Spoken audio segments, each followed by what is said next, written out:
Hello, and I hope you are okay on this wet and miserable Thursday afternoon. It might be nice where you are, but it's miserable here. But that's summer, and that's Britain, and that's what we have to deal with here. But we'll get through it like we always do, and hope for brighter days coming. But this week's poem is so every now and again I get to mind my sister's dog, and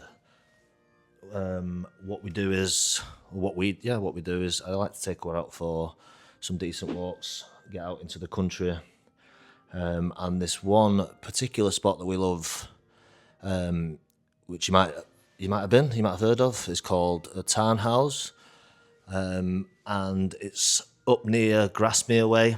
We actually stopped by Grasmere because I wanted to do a little tour of like William Wordsworth and where he lived for a while at Dove Cottage, and his gravestone's there. So that was like a bit of like a pilgrimage, like a bit of a spiritual quest, let's say. It was quite moving, to be fair, being sat along his graveside. Jackdaws floating all over the place, and it was like getting bits to shreds. I got bites all on my legs, but that's my fault for wearing shorts. And yes, so before that, like I say, I went to Tarn Hows, and it's definitely one of my favourite walks. Within that walk, I think it's because of this, is one of my favourite spots just to sit for a while on one of the many benches that are there on this Tarn Hows like circular walk.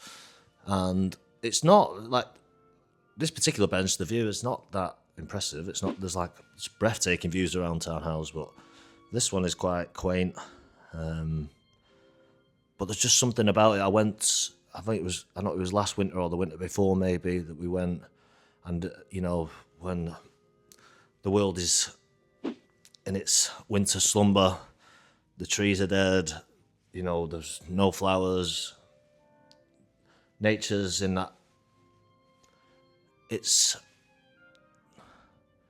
temporary rest, let's say, and the fern is all orange and stuff like that, and there's like these valleys that come in, and there was just two ravens dotting about the trees in the distance, and I just had a moment there where I was just like, there's something special about this place, and you might have that with somewhere where you like to sit, like a favourite seat somewhere, who knows, but yeah, I went there again this year, and it was nice to see it in summer this time. It's like, because the view is framed by the tree line that sits above you, of these like rowan trees or ash trees, and it's just something special.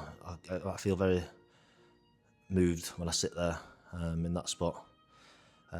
So yeah, if you ever fancy going out for a walk somewhere, Lake District, Tarn Hows is well worth going to. You probably bypass that bench because, like I say, it's not that impressive, but there's just something about it. And when I got back, I wanted to write about it, so as it does, these words came out, and yeah, the rest it was written within about half an hour, I suppose. So, and I'm quite proud of this one. Like if you learning poetry and stuff, or learning about the great poets and learning about form and all that kind of stuff, you kind of start to see maybe your own naivety in your poems at first, where you're like childlike, aren't you? Of course, but the more curiosity and more attention you bring to this form of art, you start to notice maybe improvements within what you're doing yourself. And I don't know, I felt there was an improvement in this one. So I'll get to it right now. And so this is a poem that's called Navel of the Earth, My Favourite Seat. I found the navel of the earth, a quiet corner, undisturbed. The view is quaint, no boastful burst of epic saga, song or verse. Yet all besets the wondrous tones of greens and purples, blues and golds. The tip of Tarn How, elbow deep, where ravens call and rivers weep. A rowan tree soaks up the sun, the bees out on their morning run do fumble, bumble, pollen full, within the valley's bounding lull.